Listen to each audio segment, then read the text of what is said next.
তোর জন্য আমরা সবাই মিলে কিছুক্ষণ পর একটা মেয়ে দেখতে যাবো। চল। আরে মাটা কিসিস কেন? চিল্লাচ্ছিস কেন? মামা আমার রুমে কি করে? আরে উঠছিস যখন, এখন যা, গোসল করে রেডি হয়ে নে, আমরা 4টা বাজে যাবো। কোথায়? তোর জন্য মেয়ে দেখতে যাচ্ছি। মা, যখন ডানে যেতে বলো ডানে যাই, বামে যেতে বলো বামে যাই, এখন বিয়েটা তো তোমরা এইভাবে করাবো আমাকে? এত চিৎকার করতেছো কেন? বিয়ের জন্য সবসময় কি ভালো পাত্রী পাওয়া যায় না? তাদের রেডি হও।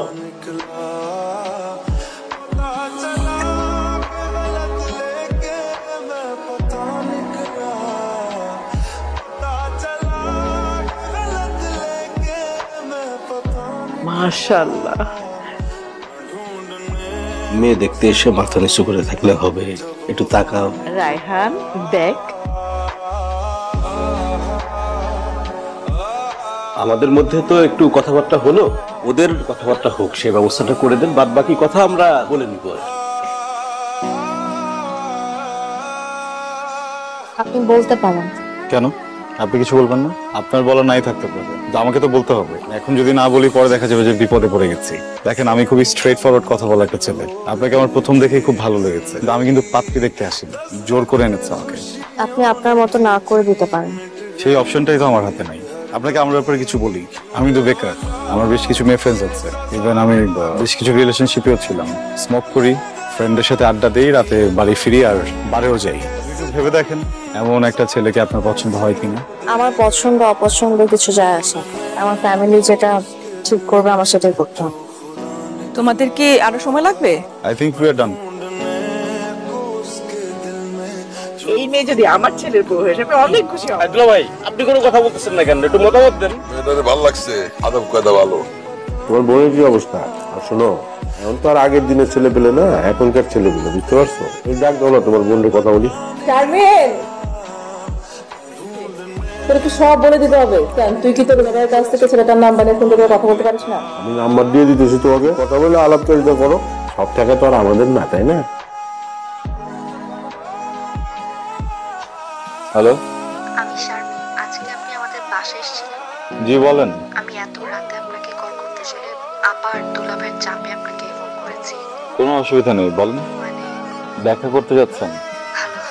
ওকে, কাল দেখা করি। আপনাকে অ্যাড্রেসটা টেক্সট করে দিব, আপনি ওখানে চলে আসেন তাহলে। কি খাবেন? কথা বলবো। আমি কিছু খাবো না, কারণ বেশি সময় থাকতে পারবো না। নার্ভাস হওয়ার মতো কিছু নেই। আপনি আমাকে দেখতে গিয়েছিলেন, আপনার ফ্যামিলি হয়তো আমাকে পছন্দ করেছে আর এখন বিয়ের কথাও আগাতে পারে, কিন্তু দেখবেন বিয়েটা হবে না। কেন? কারণ আমার ফ্যামিলি পাত্রপক্ষ থেকে একটা বিষয় সবসময় গোপন করে আসছে, পরে অবশ্য তারা সেটা জেনে যায় আর প্রত্যেকবারই একই ইস্যুতে বিয়ে ভেঙে যায়। ইস্যুটা কি?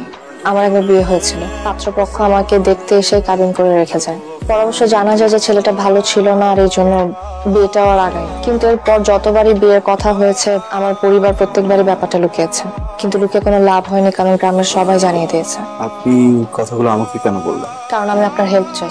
কি হেল্প? দেখেন, এই ব্যাপারটা আপনার ফ্যামিলি হয়তো জেনে যাবে, আপনিও জেনে গেছেন, কিন্তু এরপরও যদি আপনার ফ্যামিলি আমাকে পছন্দ করে তাহলে প্লিজ আপনি বিয়েটা ভেঙে দেবেন। আমি আর বিয়ে করতে চাই না, আমার জীবনে কারো করুণার দরকার নেই। আমি আছি, দুজন মিলে বিয়েটা ভেঙে দিই। থ্যাংক ইউ, আজকে তাহলে উঠি। বিষয়টা যে ওরা গোপন রাখছে, কাজটা ওরা একদম ঠিক করে নাই। আমি আসলে ওদের সব বিষয় সম্পর্কে জানতাম, শুধু এই বিষয়টা আমাকে গোপন করছে। এই বিষয়টা আগে জানলে এই সম্বন্ধে আমি আগাতাম না। কি ব্যাপার, আমাকে দেখে সব চুপ হয়ে গেল কেন? এই সম্বন্ধ আর আগাবে না। কেন? প্রবলেমটা কোথায়? মেয়েদের টাকা কম?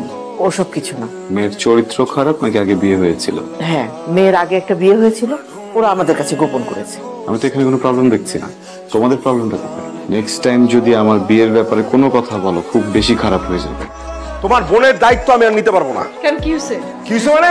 ছেলে পক্ষ জানা গেছে যে তার আগে বিয়ে হয়েছিল।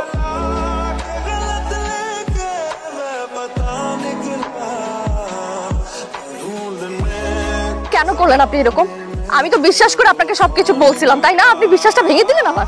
আপনার জন্য আমি আমার জীবনের সবচেয়ে বড় একটা ঝামেলায় পড়ছি। আমার দুলাভাই আমার সাথে যা তা ব্যবহার করছে, আমার বোন আমার গায়ে হাত তুলতে পর্যন্ত বাকি রাখে নাই। প্লিজ আপনি একটু ঠান্ডা হন। আপনার জন্য আমি বাসা থেকে পর্যন্ত বের হইতে বাধ্য হয়েছি। তোমার বোন নিজের ছেলেরে গিয়ে বলছে তার বিয়ে হয়েছিল, সে যখন নিজের দায়িত্ব নিবে তাহলে আমাদের উপর দায়িত্ব ফেলেছে কেন? তুই কিন্তু আমার সংসারে আগুন লাগাইতেছ, আমি কিন্তু সব সহ্য করবো না। তোমরা এরকম কেন শুরু করছো আমার সাথে? আমাকে কি মানুষ মনে হয় না? আমরা মায়েরা ফেলো, তারপর আমি মুক্তি পাই। আপনি এখন কোথায়? আমি আপনাকে বিশ্বাস করছিলাম, আপনি ভেঙে দিছেন।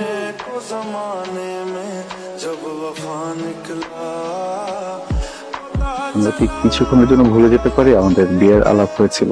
আমি আসলে এই বিষয়ে কথা বলতে চাচ্ছি না। আমি বিশ্বাস করেছিলাম আপনাকে। আপনি আমাকে বিশ্বাস করেছিলেন, আমিও কিন্তু আপনার বিশ্বাস রেখেছি। আমি বাসায় গিয়ে হঠাৎ জানতে পারলাম যে ফ্যামিলির সবাই সবকিছু জেনে গেছে। আমি কিন্তু চুপ থাকিনি শারমিন, আমি আপনার জায়গাটা ক্লিয়ার করেছি। আমি তাদেরকে বলেছি যে আপনি আমাকে সবকিছুই আগে জানিয়েছেন, যেন তারা আপনাকে ভুল না বুঝে। আপনি এখন আমাকে ভুল বুঝছেন না।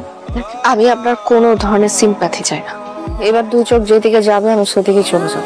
দেখেন, আপনাকে বা আমাকে আমাদের পরিবার কেউ এই মুহূর্তে মূল্যায়ন করছে না, কারণ তারা মনে করে আমরা ইম্যাচিওর, তারা মনে করে আমরা ছোট। এখন আপনি যদি এই রাগটা ধরে বসে থাকেন, তাদের যে ভুল ধারণাটা সেটা তো সঠিক হয়ে যাবে। চলেন প্লিজ।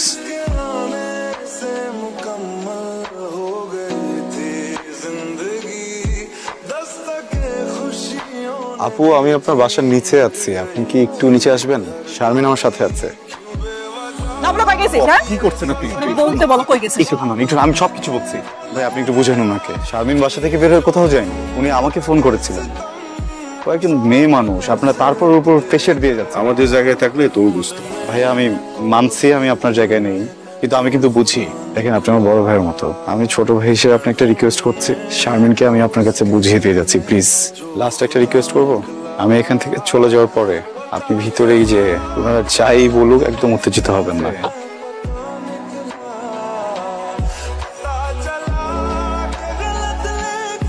তুমি কিন্তু বাড়াবাড়ি করতেছো। বাবা, কোন স্কুলে পড়বো, কোন কলেজে পড়বো, কোন ইউনিভার্সিটিতে পড়বো সবকিছু তোমরা ফিক্স করে দিয়েছো। আমাকে কখনো জিজ্ঞেস করো নাই। ইভেন কোন সাবজেক্টটাতে পড়বো এটা পর্যন্ত তোমরা ফিক্স করে দিয়েছো, জিজ্ঞেস করো নাই ওটাতে আমি গুড নাকি ওটাতে আমি ব্যাড। আমি তো তোমার ছেলে, তাই না? আমাকে তো রাস্তা থেকে তুলানো নেই। আচ্ছা ফাইন, আমি মেনে নিলাম তুমি আমাকে জন্ম দিছো, তুমি যা ইচ্ছা আমার সাথে তাই করতে পারো, কিন্তু এই মেয়েটার কি দোষ? বেরিয়ে যা, বেরিয়ে যা আমার চোখের সামনে থেকে, বেরিয়ে যা। কখন অ্যাক্সিডেন্ট করলো? আপা, ভাইয়া দরজাটা খোলেন না। রে এত রাতে কি হয়েছে? হাসপাতালে যেতে হবে। হাসপাতালে?